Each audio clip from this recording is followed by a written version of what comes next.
તો ન્યૂટનનો ઓપ્શન આમાં નથી, તો કેવી રીતે એ બોર્ડ ફિટ કરવું, એક મોડ્યુલર સ્વિચનું કેવી રીતે બોર્ડ ફિટ કરવું.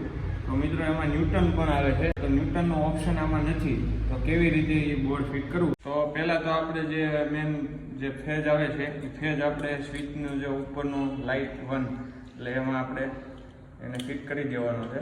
પછી જે પોઈન્ટનો છે એ પોઈન્ટનો આપણે જે નીચેની જે સોકેટ છે એમાં આપણે ફિટ કરી દેવાનું છે. પછી જે બે વાયર વધ્યા જે ન્યૂટન, એ ન્યૂટનને આપણે આમાં તો હવે કાંઈ ઓપ્શન છે નહીં, તો કઈ રીતે દેવાના, તો આ બેયને આપણે છે ને જોઈન્ટ કરી દેવાના છે. જોઈન્ટ કરી અને આપણે એને ટેપ લગાવી દેવાની. અને જે એક મોડ્યુલરનું જે કન્સીલ છે એની અંદર જ આપણે એક પાઇપ વધારાની હોય એમાં આપણે અંદર નાખી દેવાનું છે, જેથી કરીને આ કોઈ કોન્ટેક્ટમાં આડે નહીં. તો મિત્રો આવી રીતે એક મોડ્યુલર સ્વિચ ફિટ કરવાની છે, ન્યૂટન વગર આપણે બોર્ડ ફિટ કરવાનું છે આવી રીતે. તો આ સ્વિચ ચાલુ કરીશું એટલે આપણે પાવર આવી જશે.